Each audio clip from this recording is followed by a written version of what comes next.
If you hood educated, I'm glad you made it. Allow me to unfold my knowledge, wisdom, and understanding from a hood brother's point of view to all of you, here, there, and everywhere. Now check me out.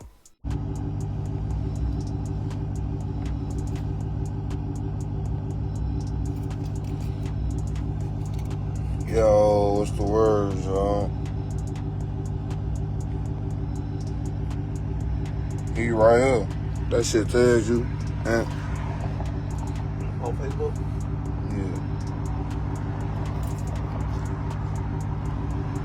Yeah. Yo.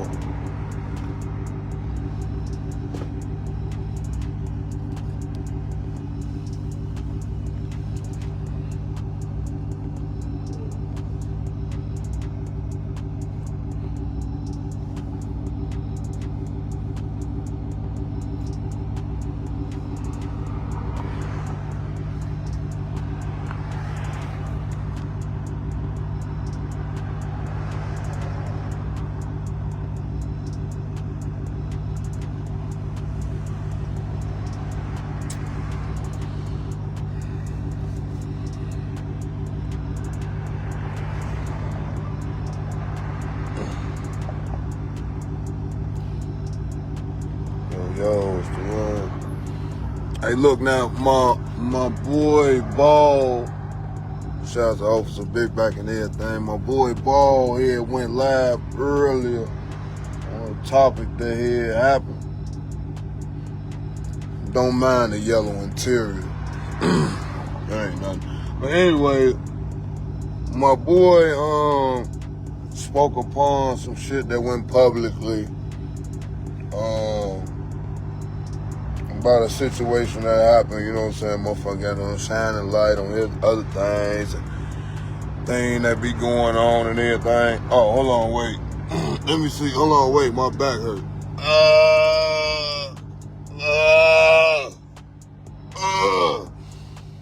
No, I had to lean over. My back was hurt. Now, we was talking about a lot of things that happen, you know, motherfuckers bringing motherfuckers in the hood, motherfuckers got them in.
Now, before I get into this demonstration, allow me to say this right here. In my last video, I posted about them young brothers out south trying to extort finesse 2 times for his own vehicle. According to reports, you know, brothers from out west are reporting publicly that less than 24 hours later, Finesse 2 Time is back in possession of his SRT. Beautiful demonstration. And why is it a beautiful demonstration? For the simple fact of wasn't no shots fired, wasn't nobody shot, wasn't nobody killed or anything like that. According to the reports that I'm getting, once they posted the vehicle and them brothers out west understood who had the vehicle, they made phone calls. They know somebody that knows somebody that know them. And the people that, HBMB respected, contacted them. And, hey, look, check this out, man. This one of the brothers, hey, look, we coming to get that right there. No disrespect or nothing like that. If y'all respect us because we mess with these people over here, let us get that vehicle. And, the young brothers did the right thing and gave the vehicle back. So I got to extend my honors to them young brothers for not, allowing clout, not allowing ego and pride and stuff like that get in the way of making a real good decision. Because this demonstration could have went all the way the wrong way. You understand what I'm saying? And it could have been some lives lost. Some people could have got sent to the penitentiary behind this. And so, but it didn't. So that's a beautiful thing. The brother finessed 2 times, is in back of possession of his property. No gunshots, nobody shot, killed, stabbed, beat up, nothing. It's a beautiful day in Chicago. So we got to extend our gratitude to the young brothers, Hot Boy Mike Block, and we got to extend our honors to them CVLs out west for having a level head and not just going straight to the gunplay. So that's a beautiful thing, right? But now let's get into this demonstration. It's fee hearings, you know. Yeah, so I don't really have to say. But I'm going to be here, right? Okay. All right, so Mr. Henry, listen, I'm going to put you under oath and ask you some questions, okay? It's only going to be as it relates to the state's offer, and it's only as to make sure that you understand the state's offer and you understand the charges that you're facing here. We're not going to talk about anything else, so just listen to my questions and answer the questions, okay? Raise your right hand. You swear to tell the truth, all truth, nothing but the truth. Okay, you can put your hand down. Please state your full name. How old are you? How far did you go in school? Do you read and understand the English language? Are you presently under the influence of any drugs, medication, or alcohol? Have you ever been treated for a mental illness? Are they giving you any medication in the jail right now? All right. How are you feeling this morning? Your head is clear? You understand what's going on? All right, so Mr. Henry, listen, you got 2 cases. I'm going to go one at a time. In case number 19-1871 CF10A, right now, you're charged as follows. Counts 1 and 2 is murder in the first degree with a firearm. Those are capital felonies, which means it's a mandatory life sentence. If the jury convicts you of count 1 or count 2 as charged, that's life in Florida State Prison. I have no discretion. Count 3 and count 4 are accessory after the fact to murder in the first degree. Those are each first degree felonies. The maximum penalty for each of those is 30 years in Florida State Prison. Okay? In your other case, which is case number 23-10643 CF10A, you're charged as follows. Count 1 is tampering with a witness in a capital felony. That is punishable by life in Florida State Prison. All right? As the maximum penalty. Count 2 is directing the activities of a criminal gang. That's a first degree felony punishable by life. So the maximum penalty there is also life in Florida State Prison. Count 5 is conspiracy to commit tampering. And again, as it's charged, that is also a life felony. The maximum penalty is life in Florida State Prison. And lastly, count 7 is unlawful use of a two-way communication device. As that's charged, it's a second degree felony.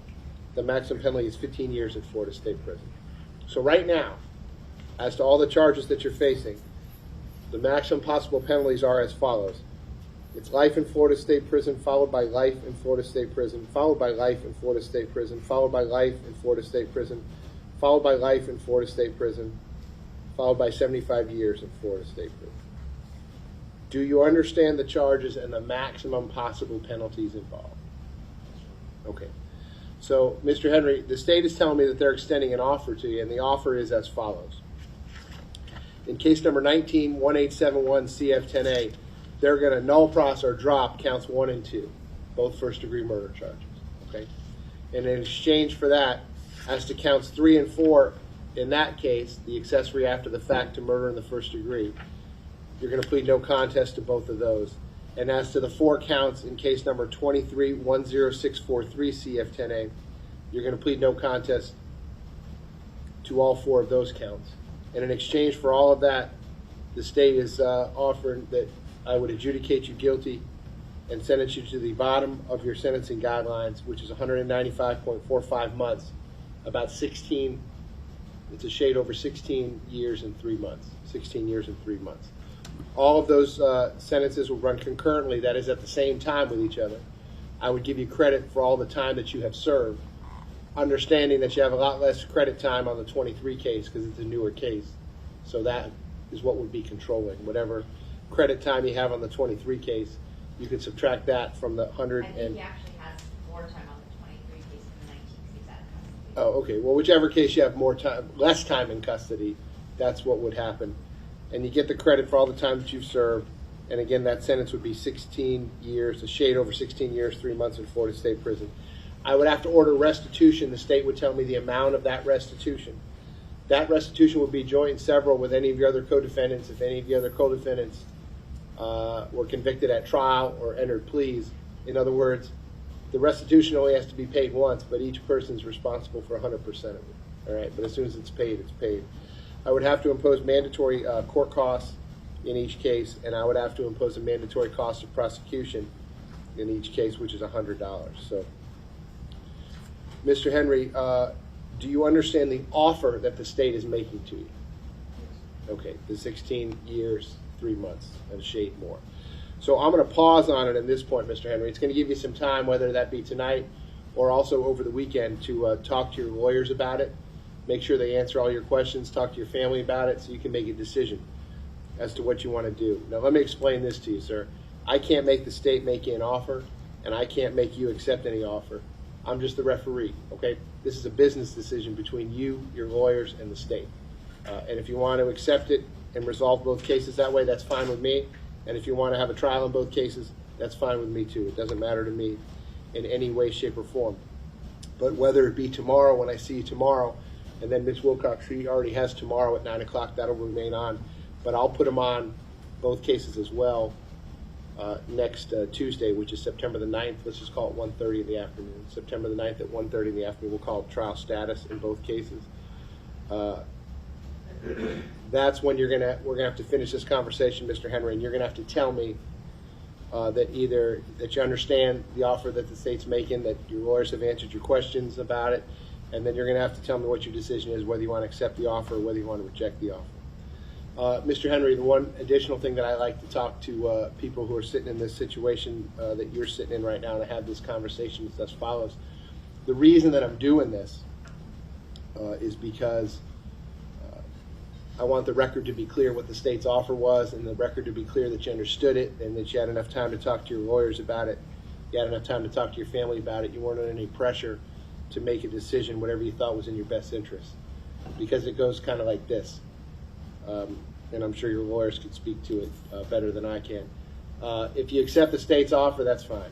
And again, if you don't accept it, that's fine too. But if you don't accept it, and one of these trials doesn't go your way, and you end up with life in Florida State Prison, which is a mandatory sentence on a lot of these counts, usually people in that situation, then they'll file what's called a motion for post-conviction relief, and they'll say, hey, Judge, my lawyer never told me. I didn't know that I could resolve all this for 16 years and 3 months. And if they would have told me that, I would have done it.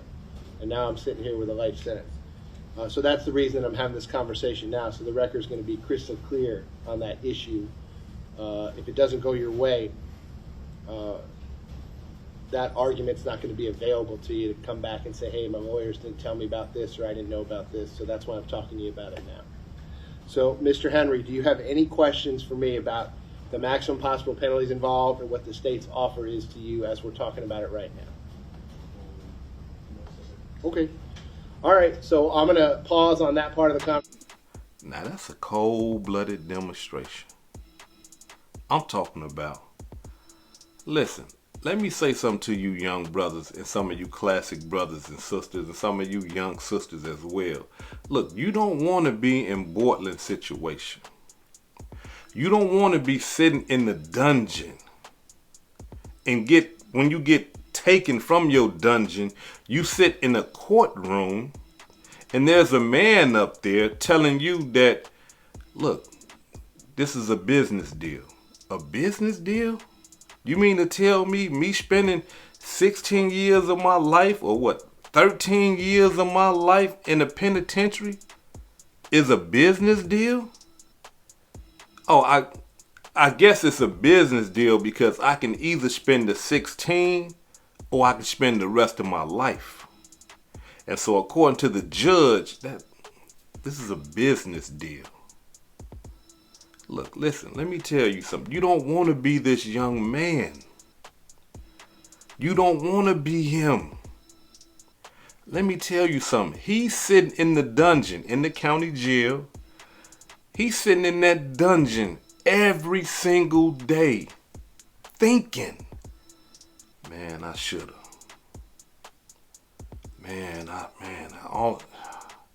Some told me not to. Man, only if I could. I mean, this is what he's going through every day. Because he understands that, look, they talking about killing him. And I'm not talking about, like, physically killing him. They talking about sitting him in a penitentiary until he die. You don't want to be him. You don't want to be Bortlen right now. You don't want to be Bortlen ever.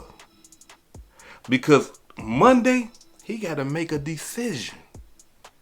Yeah, see, Monday, some of y'all going to be going to work, playing the game and laughing and giggling, smoking that good Mountain Lion Kush, sipping on some of the finest, kicking it with your kids, kicking it with your woman. Y'all going to be doing regular things that people do, ordinary life. But this young man has to, I'm talking about, make a decision. I'm talking about that can determine the rest of his life being spent in the penitentiary, or a large portion of his life being spent in the penitentiary. You don't want to be him. No. No, you don't. Nobody wants to be him. Because listen, when he went back to his cell, to that dungeon, and they said, hey man, we're gonna give you a phone call, young Bortlen, you go ahead and get on the phone. He got so many people that love him. Hey man, go on, take that deal, bro. Go on, take it. They gonna give you life in the penitentiary if you don't. Then he got other people in his ear. Man, don't take that deal. I'm gonna tell you why. Because if they gonna drop the 2 murders, that must mean they ain't got nothing. They ain't got nothing, man. You can be on your way home. Don't take that deal. And then he got other people telling him, man, don't take the deal because if you take the deal, you basically saying that YNW Melly is guilty of everything. That boy going through it. But allow me to say this right here. From my understanding, he's going to plead, if he plead guilty, it's going to be a no contest plea. What does that mean, hood educated? We ain't never been in the criminal judicial system. We don't know what that means. Allow me to elaborate. A no contest plea is where he is telling the state, hey, look, I'm not saying that I'm guilty, but y'all got enough evidence can prove that I'm guilty. But I'm not pleading that I'm guilty. I'm just saying I plead no contest. You see what I'm saying? He don't want to contest nothing. He don't want to compete nothing. He don't want to do none of that. He just coming to the court. He gonna plead no contest, get his time, and the judge, not the judge, excuse me, but the prosecution is gonna present all the evidence that they got against him, proving his guilt, and then that's gonna be it. And so a lot of people are under the impression that if he takes a no contest plea, that he won't testify against YNW Melly. But that's not what a no contest plea is. Just because you plead no contest that doesn't mean that you don't have to testify if they call on you. Yeah, that doesn't mean that. I mean, like, y'all get in y'all law books, and if it means something different, get in the comments and correct me if I'm wrong. But just because you plead no contest, that does not mean that, hey, look, that don't mean we ain't gonna call you to testify when this boy right here get on the stand. I mean, when this boy right here get in trial. Now, I don't know if he can, I don't know if they can use anything against him, being that if YNW Melly do, go to trial and they call him, as a witness and he say, nah, I don't want to testify. I don't know if they can do anything to him, but that has yet to be seen. So I guess we'll know when the trial comes. But let's bag this thing up, right? How did this young brother get in all this mess? Where he looking at the rest of his life in the penitentiary. Let me, y'all gotta walk with me on this demonstration. Come walk with me, right? Now, according to the prosecution, right? Okay, let me tell you what happened. YNW Melly and YNW Bortlen was in the car. Bortlen is driving. YNW Melly gets into the back seat. Their other two friends are in the car too. They driving around down there in Florida. The other two friends fall asleep. When the other two friends fall asleep, according to prosecution, according to the district attorney, they are saying that YNW Melly produced a handgun and shot both of his friends in the head while they were asleep.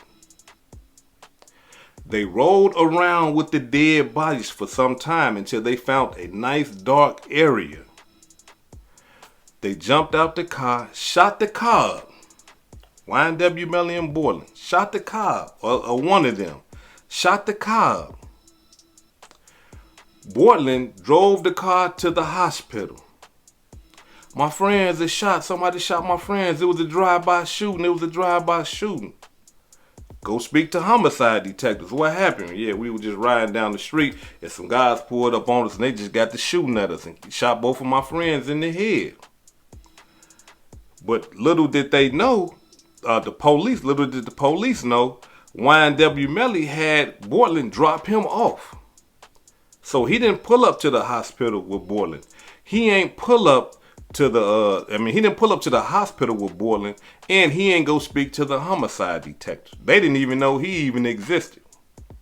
But the investigators got to doing their homework. Where you say you got shot at? Where they get shot at? They got shot over here on so-and-so.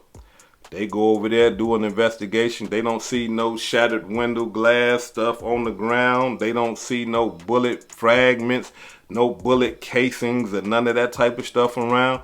There was no reports of gunfire in that area.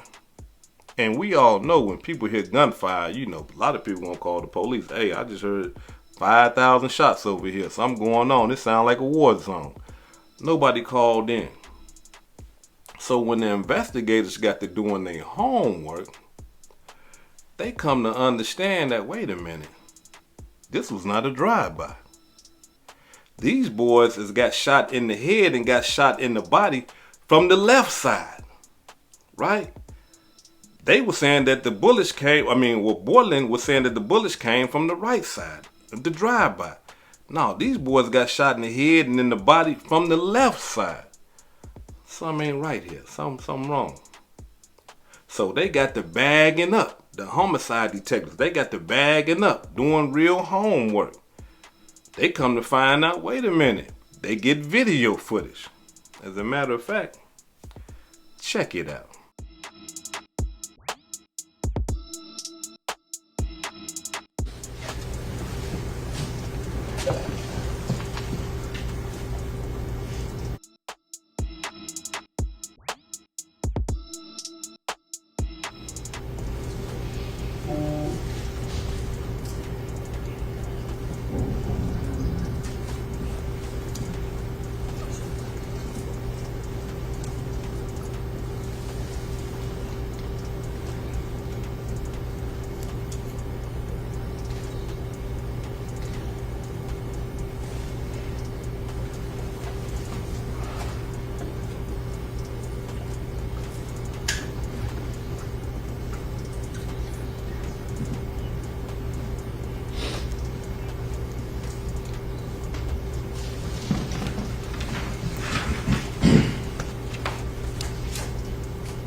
Excuse me, you're able to see?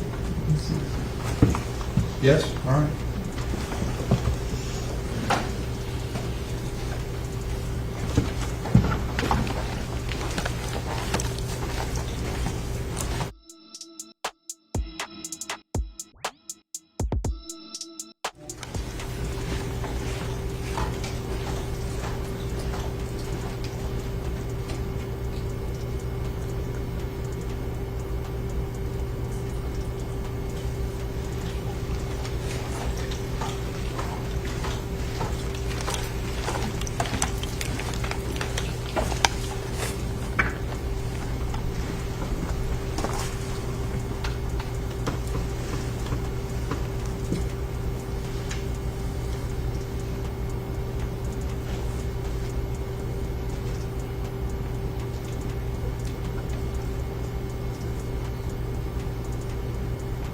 Detective Bertrand, in your experience in collecting and reviewing surveillance footage over the course of your career as a homicide detective, is the time always accurate? No. Is it your recollection that this was off by 1 hour due to time? Now, as you can see in the video footage, there go YNW Melly getting in the back. You see what I'm saying? Then you see Bortlen getting in the front, the driver. So now wait a minute, hold on, where dude at? Why you ain't tell us about this other guy that was in the car? I had dropped him off earlier. I had dropped him off. So they get to snatching phones and stuff like that. Hold on. They get to snatching their homeboys from the house and from the studios and stuff like that. Hold on. And then it all unraveled. The phones put Bortlen and YNW Melly at the scene of the crime where the shooting happened at. Once they seen where the phones was pinging off from, they went over there in that dark area that I told you about. The investigators, they found evidence of a shooting. Yeah, things is not looking good now. We thought you said you got shot over there. We thought you said them boys did a drive-by on y'all over there. We got your phone pinging over here, and we got evidence of some gunfire happening over here. Oh, I don't want to talk no more, man. Give me a lawyer and all that. Well, I know you don't want to talk no more, but you're under arrest for double murder now. They are saying that while YNW Melly, when he got out the car, he called his girlfriend, which is going to testify against him. He called his girlfriend on FaceTime that night and told her, hey, look, check this out. Hey, come and get me from over here, man. You know, this, that, and the other. You know, so she finna put YNW Melly at the scene of the crime. He got another homie that's finna put YNW Melly in the car and Bortlen in the car. You see what I'm saying? So it's not looking good, but at the same time, YNW Melly already had a trial and it was a hung jury, you know, so you know, you never know with these things. You just never know. You never know if somebody gonna be found guilty or if somebody gonna be found not guilty. You know, I mean, but in my opinion, you know what I'm saying, it don't look good for them because it's just too many things placing them at the scene of the crime. And if your homeboys got killed, what you lying for? If it was a real drive-by and all that old type of stuff, why you lying? Why Melly ain't come with you? You know what I'm saying? Why YNW Melly ain't come to the hospital with you? It don't make no sense. You see what I'm saying? And neither one of them got alibis, and that's a major thing. Like when it come to murder, like where were you then? I mean, what happened? Melly ain't got no. Every time Melly tried to pull up an alibi, his alibi crumbled because his homeboys and them got to telling, hey, nah, that ain't what happened. He ain't coming to the house. He tried to say he came to the house. They, not at that time. He didn't come at the house. He went with them. He didn't come and get dropped off at the house. Hell no. He went with them. You know, and his girl putting him at the scene of the crime. So it just don't look right. And the cold-blooded part about everything is that if these young men killed their friends in cold blood like that, that just is disgusting. That is betrayal, backdoor, slime ball, just low down and dirty. Like, How could you do your friends like that? And then pretend that somebody else did it. And I'm talking about y'all out there kicking it, laughing, and knowing y'all done killed y'all friends. Now, the reason why they killed their friends is up for, a guess or whatever, because really don't nobody really know. People believe that, one of the friends was always punking YNW Melly and Bortlen and having sex with their girls and stuff like that. But even if they was, I don't believe that that's enough to kill somebody. But hey, we're in a different era and time.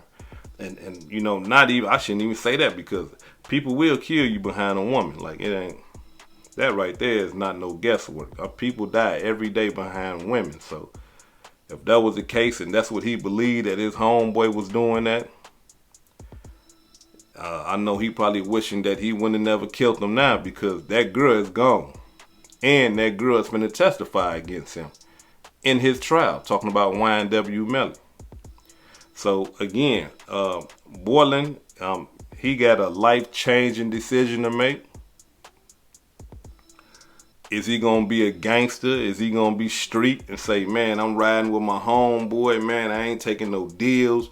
Y'all going to have to, lay me down or let me clown. You know what I'm saying? And listen, let me tell you something. They ain't got no problem with laying you down.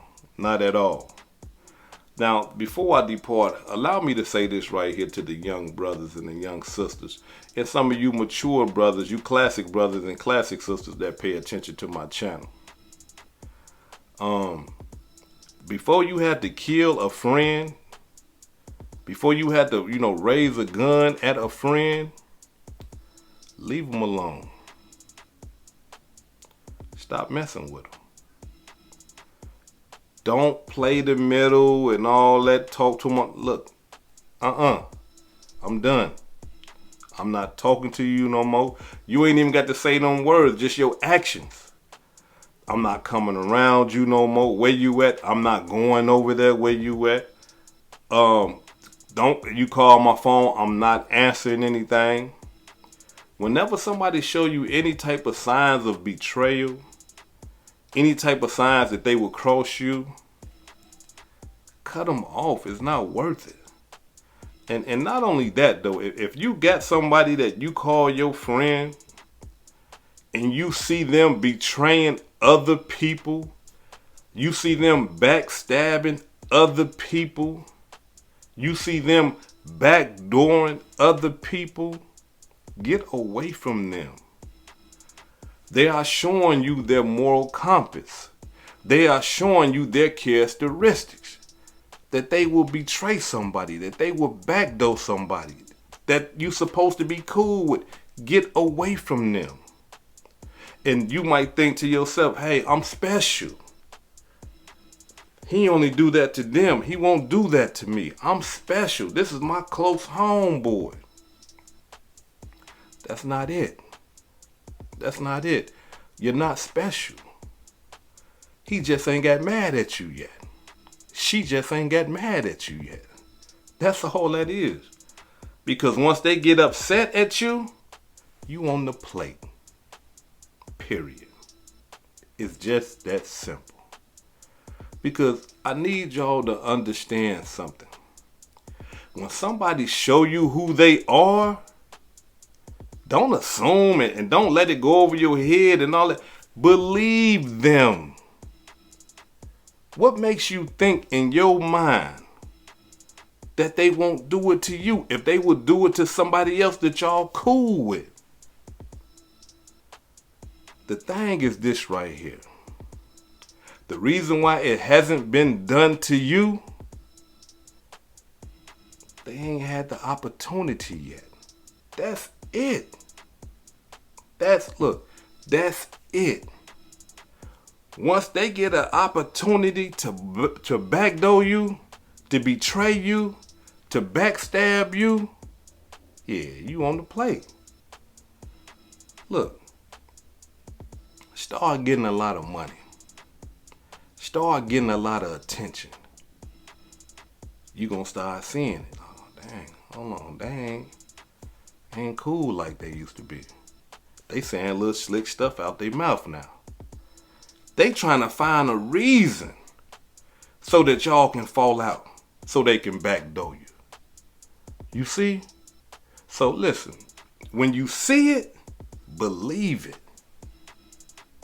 Don't think to yourself. I gotta say this again. Do not think to yourself that I'm special. This my guy right here. He would never do me like he just did dude. Yes, he will. Especially if this dude that he's doing this stuff to gotta be a friend, gotta be somebody that trusts him, because you can't backdoor nobody, you can't backstab nobody, you can't be disloyal to somebody that don't trust you. You see what I'm saying? Now, if he doing foul stuff to the ops and people that can't stand y'all, that's regular programming. Don't get the two mixed up. We talking about when this guy, your friend or your girlfriend, is doing bad stuff to the people that trust them. That could be family members, his woman, her man, her husband, his wife, whatever. If they doing betrayal type stuff to them, believe me, the only reason why they ain't did it to you yet is because they ain't had the opportunity. But once you present that opportunity, your ass on the plate. This is Hood Educated, not Lame Related. Peace and love, and y'all take care of yourself out there. If I said anything that caused you to think, hit that like button and subscribe to the channel if you're not subscribed already. And if you're feeling generous, please make a small donation to the channel. Peace and love.